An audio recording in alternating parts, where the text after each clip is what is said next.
Hello, I'm Soumya Lipsarath from NIT Warangal, and today I'll be discussing how does temperature affect the dynamics of SARS-CoV-2 M proteins, insights from molecular dynamics simulations. Before beginning, I would like to thank the organizers of ComFlu for selecting my abstract for the presentation. Uh, so several viruses, including coronavirus, they exhibit pleomorphism. So this is a property in which the organism or a particle doesn't have a particular shape. So there is no particular shape, no particular size.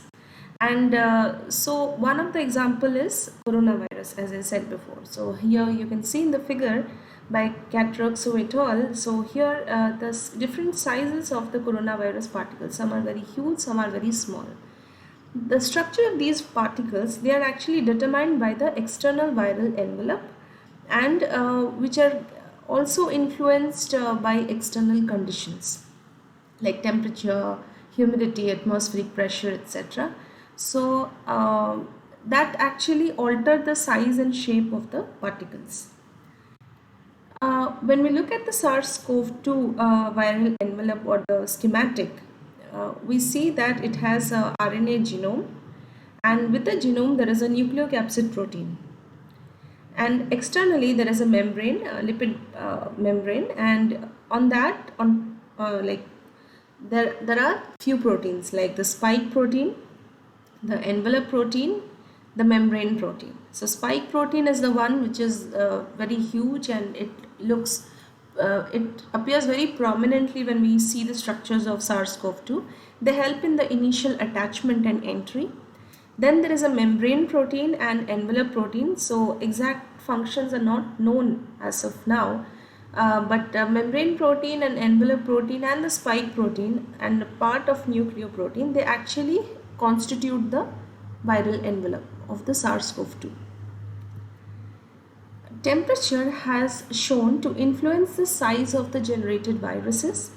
Like I said before, so several viruses, they have shown a reduction in the size of the particles, the generated virus particles, when there is an increase in temperature. Similarly, there was a study with influenza where they have seen that there is a reduced size of the virus particle, and these particles are actually very stable and like solid like, which helps the virus to be transmitted very easily at low temperatures. So here what we are going to study is how the temperature is affecting the dynamics of the SARS-CoV-2 M proteins or the membrane proteins. So how does the membrane protein in the membrane, how does it behave at different temperatures? So for our study, we have used a three-stage approach. So first stage, we have used atomistic molecular dynamics simulation for dimeric membrane protein. So the membrane proteins are usually present as dimers. We have done the atomistic simulation for 200 nanoseconds. We generated the trajectories between 10 and 50 degrees Celsius. Then we have a second stage where there are 16 M proteins. So this is a quartz grain simulation. This was carried out for 500 nanoseconds at temperature ranging between 10 to 50 degrees Celsius. And in the third stage, it was a huge system where 128 membrane proteins are suspended on a big membrane, and we have run the simulation for 200 nanoseconds at 30 and 40 degrees Celsius. All these simulations were carried out using GROMACS, and we have used CHARM 36 force field for most of our studies.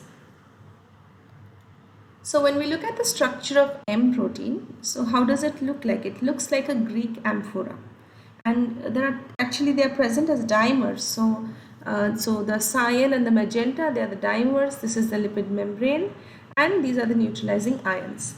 So if you see here, there is a M endo and M ecto. Endo meaning which is inside the virus, ecto which is exposed outside. So the ectodomain is actually made up of an N-terminal region, which is small. There are three transmembrane membrane spanning regions. So three helices inside, and there is a big carboxy terminal domain. So the monomer-monomer interactions, they basically happen at this transmembrane region here, Whereas this membrane protein is also capable of interacting with other proteins like spike or envelope or the nucleoprotein. Those interactions happen actually at the carboxy terminal domain.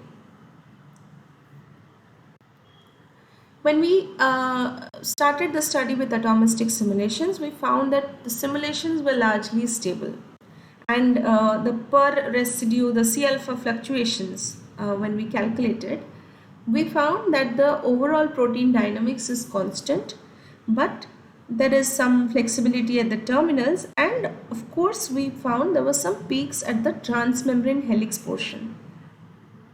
So interestingly, this transmembrane helix flexibility is actually correlated with the membrane properties like diffusivity or the fluidity of the membrane, which gives the transmembrane helix also a bit of flexibility.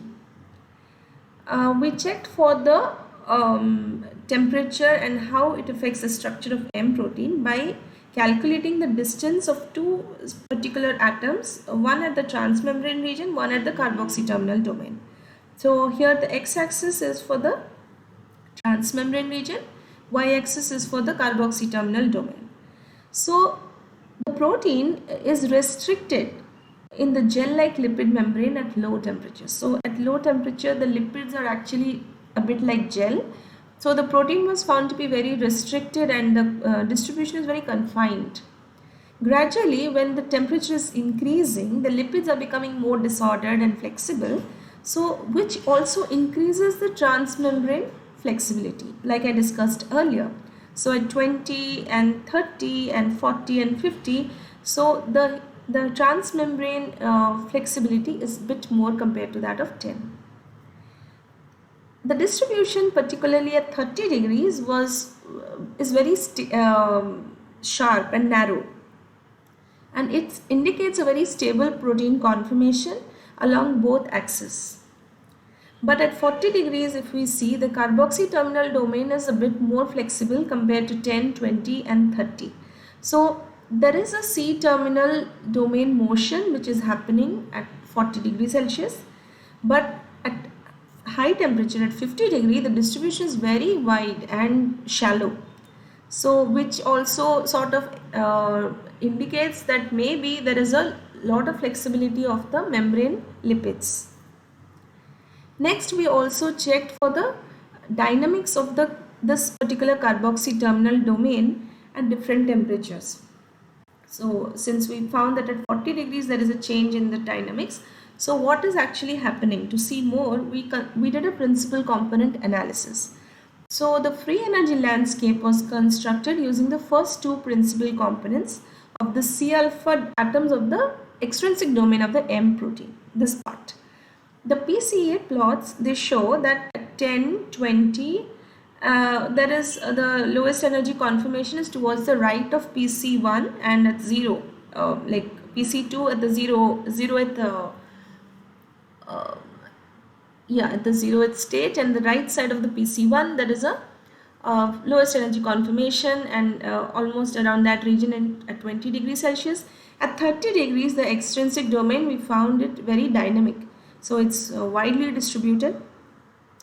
But at 40 degrees, we found there is a new conformation which was observed, which is very stable, and it is towards the 0th point of PC1. So, but again at 50 degree, it goes back to the 10 degree conformational state. 10, 20 and 50 are similar, whereas 30 and 40, they are a little bit different. So, the stable conformation was observed at 40 degree, which is different from 10, 20 and 50, which indicates that there is a difference in the protein dynamics around the physiological temperatures. Then we tried to see what effect the temperature has on the membrane. So we found that the presence of M protein actually does not affect the intrinsic melting characteristics of the membrane lipids. The area per lipid is increasing with temperature, membrane thickness is decreasing with temperature, and the average SCD value corresponds very well with the pure lipid systems. But what we found was the area per lipid and the observed thickness, they were systematically larger compared to the pure component lipid systems. So this indicates that the presence of the M proteins is actually increasing the membrane thickness locally. So we further checked the curvature or the membrane deformation which is happening due to the presence of the M protein. What we found that the extrinsic N-terminal domain, it imparts a high negative mean curvature to the membrane, which means the membrane is now bending inwards, and it is very high at 10 and 30 degrees Celsius. But at 50 degree, there is no curvature as such. It's almost half, the magnitude is almost half. So, and here in the last row, we can also see how the disordering has increased a lot at 50 degrees Celsius. But of course, there is a curvature clearly seen at 10 and 30 degrees Celsius. The locally induced negative and positive curvatures, they indicate there is a hydrophobic mismatch due to the transmembrane helices, which is actually locally perturbing the lipid ordering. So that is why there is a curvature which is generated. But since the system size is very small, there is only one M protein dimer, we thought to see the effect in the larger systems. So we calculated we ran a simulation, a coarse grain simulation using 16 membrane proteins. So they are present as 8 dimers. So this, where we found actually an interesting phenomena of aggregation.